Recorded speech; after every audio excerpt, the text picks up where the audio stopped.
Iran के मुख्तलिफ शहर धमाकों से गूंज उठे। अमेरिकी सेंट्रल कमांड के मुताबिक हमला अमेरिकी वक्त के मुताबिक रात 8 बजे किया गया। ये कार्रवाई ईरान के इक़दाम का ताकतवर जवाब है। अमेरिकी अखबार के मुताबिक हमलों का मंसूबा 2 हफ्तों तक जारी रह सकता है। इसराइल को भी हमलों में शामिल किया जा सकता है। अमेरिकी अखबार का दावा। अमेरिकी ओहदेदार के मुताबिक ईरान से मुज़ाकरात दोबारा शुरू करने का इरादा नहीं, वाशिंगटन की तवज्जो दीगर ऑप्शंस का जायजा लेने पर है।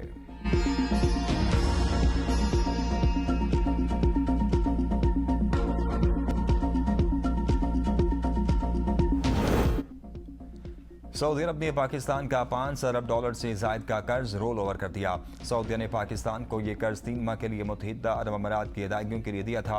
इसराई के मुताबिक सऊदी अरब ने पाकिस्तान का कर्ज 3 साल के लिए रोल ओवर किया। I am confident in the legal proof that I have, in the video evidence that I have, in the data from the polling stations जो उन्होंने कब्जा किया, कि मेरे पास उतना सबूत है कि कानूनी रास्ते से मुझे इंसाफ मिलना चाहिए। मुस्लिम लीग ने अकेला ये धांधली किया।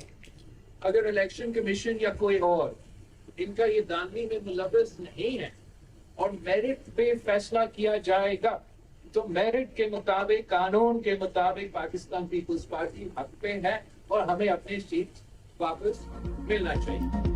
तशद्दुद और बंदूक के जोर पर नशिस्तें जीतने वालों को अवाम मुस्तरद करते हैं। मुजफ्फराबाद श्रीनगर नहीं, वोट पर डाका डालने की इजाजत नहीं देंगे। Chairman Pakistan people's party Bilawal Bhutto Zardari की मुजफ्फराबाद में प्रेस कॉन्फ्रेंस। नून लीग पर फिर तनकीद। कहा जो कहते थे कश्मीर की जीत उनकी जेब में है, अवाम उनसे नफरत करते हैं। चौधरी यासीन के हल्के में 30 पोलिंग स्टेशन पर कब्जा किया गया। वीडियो सवाइद हमारे पास मौजूद हैं। अपनी तमाम नशिस्तें कानूनी और आईनी तरीके से वापस लेंगे। बिलावल भुट्टो ने कहा कि सच और मुफाहमत कमीशन फौरी कायम किया जाए और हकाइक सामने लाए जाएं। अगर हुकूमत या पीपल्स पार्टी का कोई फर्द कसूरवार निकला तो एहतसाब के लिए तैयार है। नून लीग नस्ल दर नस्ल धांधली की पैदावार है, आज़ाद कश्मीर में धांधली नहीं करने देंगे। मुजफ्फराबाद में वर्कर्स कन्वेंशन से खिताब करते हुए कहा है कि ये हमेशा धांधली के जरिए इक़्तिदार में आते हैं। पहला वज़ीर आला पंजाब भी धांधली की वजह से बना, उनका वज़ीर आज़म भी RO इलेक्शन की वजह से बना। ये लोग फार्म 47 की बुनियाद पर इक़्तिदार में बैठे हैं। पीपल्स पार्टी इनकी धांधली के बावजूद इक़्तिदार में आती है। जहाँ अवाम के वोट की ताकत से हमें शिकस्त होगी, हमें उसे दिल से तस्लीम करेंगे। चोरी शुदा इलेक्शन को हरगिज़ तस्लीम नहीं करेंगे।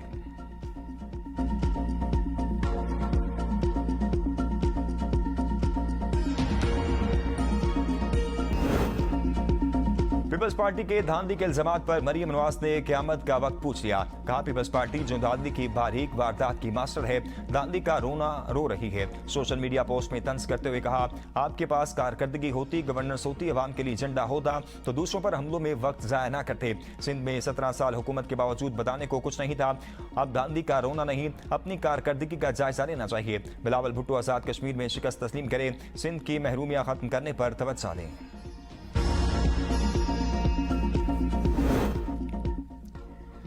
क़यामत 2024 में आई थी, हुकूमत आपको खैरात में मिली। सिंध के सीनियर वजीर शर्जील नामेमन का मरियम नवाज को जवाब। कहा ये आप नहीं, फार्म 47 का नशा बोल रहा है। आप तनकीद बर्दाश्त नहीं कर सकती, मुखालिफिन को जेलों में डालती हैं। सियासी अख्तलाफात का हल आईनी और कानूनी फोरम्स पर मुमकिन। शफाफ इंतखाबात जमहूरियत पर आवाम के एतमाद के लिए नागुज़ीर है। इंतखाबी अमल पर एतराज़ात का कानूनी और आईनी तरीके से अज़ाला होना चाहिए। हमारा मुतालबा सिर्फ मुतासिर पोलिंग स्टेशन पर दोबारा वोटिंग कराने का है। ख्वाजा साद हफीज के बयान पर हर शख्स को अपनी राय देने का हक हासिल है। इख्तिलाफी राय जमहूरी अमल का हिस्सा है, इसे मस्बत अंदाज में लिया जाना चाहिए। बिलावल भुट्टो साहब की जो फ्रस्ट्रेशन है, जो उनका डिप्रेशन है, वो बेचारे पिछले कम से कम 3 इलेक्शनों से वो वजीर आज़म बनने निकले हुए हैं। टोन, हरकतें, बातें, तकरीर का मटीरियल सारा वही है। आज़ाद कश्मीर को मकबूजा कश्मीर कह देना, ये किसी पाकिस्तानी के मुंह से तो नहीं निकल सकता। जिस तरह की बातें दूसरी साइड से की जा रही हैं, अभी रिस्ट्रेन का मुजाहरा किया जा रहा है क्योंकि लीडरशिप की तरफ से इजाज़त नहीं है। ये उनका हक है कि इस तरह की एडमिनिस्ट्रेटिव जो है वो खातून जो है वो प्राइम मिनिस्टर बने। कल बिलावल ने किसी का गला पकड़ा, फिर सारी रात पैर पकड़ कर बैठे रहे। बिलावल 3 दफा इलेक्शन से वज़ीर आज़म बनने के लिए निकले हैं मगर नाकाम रहे। वज़ीर इत्तेहाद पंजाब उस्मान बुखारी की ABN न्यूज़ से गुफ्तगू। कहा बिलावल भुट्टो की टोन, हरकत और तकरीर का मटीरियल भानी PTI वाला है। आज़ाद कश्मीर को मकबूजा कश्मीर कह देना किसी भी पाकिस्तानी के मुँह से नहीं निकल सकता। पहले सिंध को पुलिस से आज़ाद करवाएं। नवाब शाह में तो मुखालिफ उम्मीदवार ही उठा लिए जाते हैं। शर्जील नामेमन जो जुबान इस्तेमाल कर रहे हैं, हम इससे 4 गुना सख्त जुबान इस्तेमाल कर सकते हैं। मरीम नवाज आइंदा मुल्क की वज़ीर आज़म बनेगी। आज़ाद कश्मीर के इलेक्शन में अवाम ने तरक्की और जिद्दत को वोट दिया, जिसे मुखालफिन को दिल से तस्लीम करना चाहिए। सियासी मुखालफिन पहले अपनी कारकर्दगी अवाम के सामने रखें, फिर पंजाब पर तनकीद करें।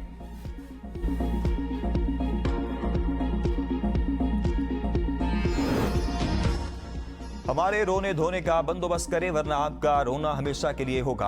आज़ाद कश्मीर इंतखाबात पर राजा परवेज अशरफ का सख्त रद्द-ए-अमल। प्रोग्राम सवाल से आगे में गुफ्तगू करते हुए आज़ाद कश्मीर इलेक्शन से मुतल्लिक हमारे खदशात, हमारे तहफ़्फ़ुज़ात और एतराज़ात कानूनी हैं। इंतखाबी एतराज़ात को मजाक न समझें वरना तंदाइज भुगतना होंगे। शवाहिद देख कर खुद फैसला करें कि इंतखाबात कितने शफाफ थे। हमने पहले भी मुतालबा किया था कि इंतखाबी बेज़ाब्तगियों का नोटिस लिया जाए। हमारे पास इंतखाबी बेज़ाब्तगियों के वीडियो शवाहिद मौजूद हैं। इंतखाबात में पीपल्स पार्टी के साथ ज्यादती हुई, अपने सबूत अवाम, मीडिया और नून लीग की क़यादत के सामने रखेंगे।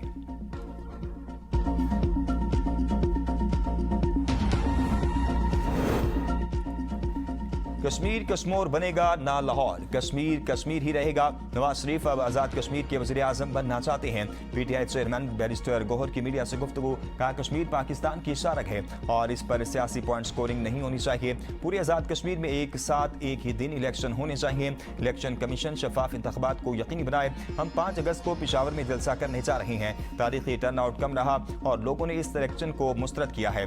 कश्मीर में ठप्पे ऐसे लगाए गए जैसे लोग नहीं मशीनें चल रही हों।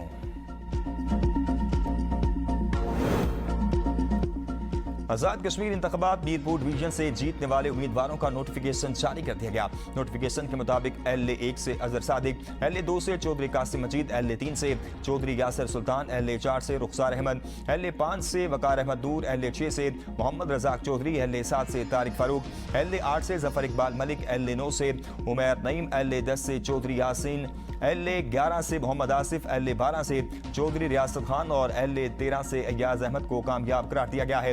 आज़ाद कश्मीर में इंतखाब का दूसरा मरहला इतवार को होगा।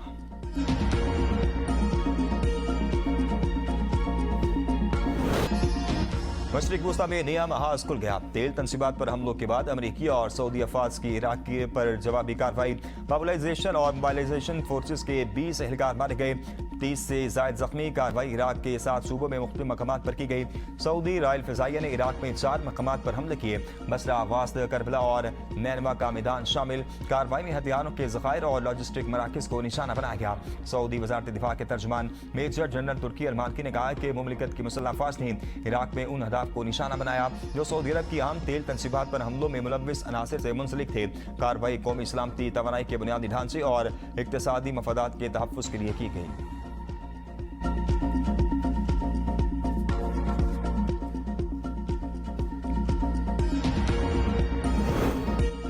मशरिक़ी वस्ता में कसीदगी एक बार फिर बढ़ने लगी। दूसरी जंग बंदी के ऐलान के बाद पहली बार ईरानी पासदारान इनकलाब का उर्दन में अमरीकी फौजी अड्डे और सेंटकॉम के मरकज पर बैलिस्टिक मिसाइलों से हमला। पासदारान इनकलाब ने हमलों की तस्दीक कर दी। दूसरी जानिब अमरीकी सेंटकॉम ने कहा है कि पासदारान इनकलाब की जानिब से अमरीकी फौजी अड्डे पर दागे गए मिसाइल फिजा में ही तबाह कर दिए। हमले के बावजूद मशरिक़ी वस्ता में तैनात तमाम अमरीकी अफवाज महफूज और खित्ते में हाई अलर्ट पर मौजूद हैं। अमरीकी हुक्काम ने खबरदार किया है कि पासदारान इनकलाब और इसके इत्तेहादी फौरी तौर पर हमले बंद करें, बसूरत दीगर मज़ीद कार्रवाई की जा सकती है। पिछले 4 रोज से ईरान और अमेरिका के दरमियान बराह रास्त हमले रोके हुए थे।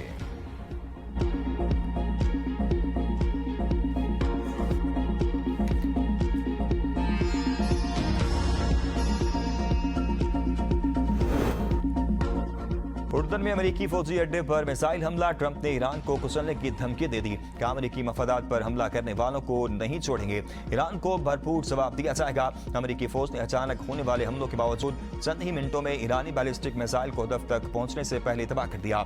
इराक में ईरान नवाज मलेशियों के खिलाफ अमेरिका और सऊदी अरब की मुश्तरका कार्रवाइयाँ इराक की हुकूमत के ताउन से की गई। ईरान नवाज मलेशिया ग्रोह दुनिया के लिए कैंसर है। ईरानी प्रॉक्सी ग्रुपों के खिलाफ मज़ीद सख्त इक़दाम और इंतबाहात पर गौर किया जा रहा है।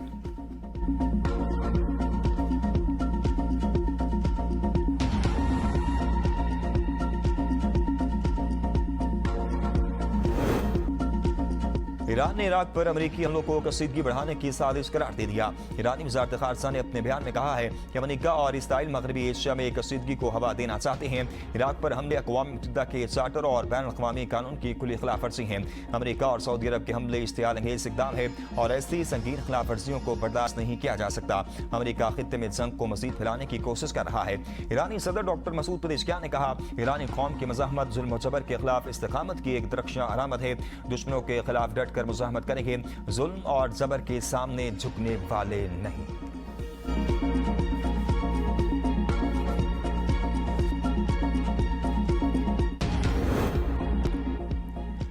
ट्रंप इंतजामिया की ईरान पर नई पाबंदियां, 8 तेल बरदार जहाज और 10 इदारे निशाने पर। अमेरिकी वज़ारत ख़ज़ाना का कहना है इन पाबंदियों का मकसद ईरान की इस आमदनी को महदूद करना है। ये पाबंदियां ईरान की तेल की तिजारत और इसके मुबैना शैडो फ्लैट के खिलाफ जारी इक़दामात का हिस्सा है। दूसरी जानिब अमेरिकी सेंट्रल कमांड ने आपदा हुर्मुज़ को कंट्रोल करने का ईरानी दावा मुस्तरद कर दिया। कहा, बहरी रास्तों के तयन का कोई इख्तियार पाकिस्तान इनकलाब को हासिल नहीं। आपदा हुर्मुज़ बैन अक़वामी आबी गुज़रगाह है। आपदा हुर्मुज़ में आज़ादाना और बिला रुकावट बहरी आमदरफ्त बैन अक़वामी कवानीन के तहत जारी है। अमेरिकी फौज की मामले से तिजारती जहाज पर दस्तूर आपदा हुर्मुज़ से गुजर रहे हैं। मई के आगाज से अब तक 1000 तिजारती जहाज़ों और 550 करोड़ बैरल खाम तेल की महफूज नकलो हमल में मुआवनत फराहम की है।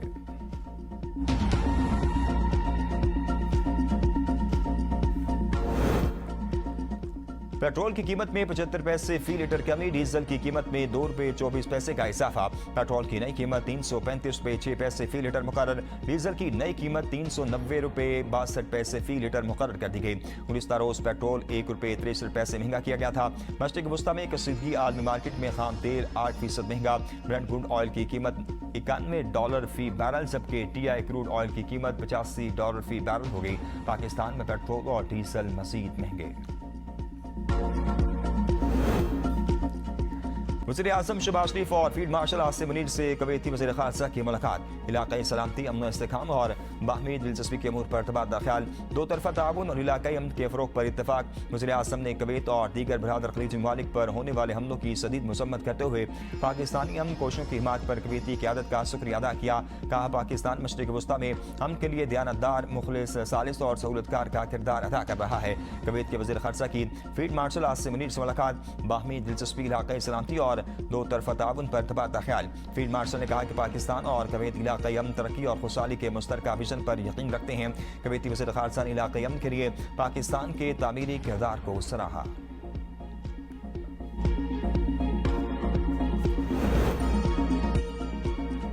गिलगित बल्तिस्तान में सूबाई वज़रा को कलमदान सौंप दिए गए। मोहम्मद अली अख्तर को वज़ीर ख़ज़ाना मुकर्रर कर दिया गया। इकबाल हसन वज़ीर सेहत, राजा नासिर अली खान वज़ीर जंगलात और जंगली हयात मुकर्रर। राजा नासिर अली खान को वज़ारत ज़राअत का इजाफी कलमदान भी दे दिया गया। सैयद जलाल शाह वज़ीर planning and development, Mohammad Naseem वज़ीर तामीरात व मवासलात मुकर्रर कर दिए गए। नेक नाम करीम वज़ीर सेहत, जुल्फ़कार अली को वज़ीर लोकल गवर्नमेंट का कलमदान दे दिया गया।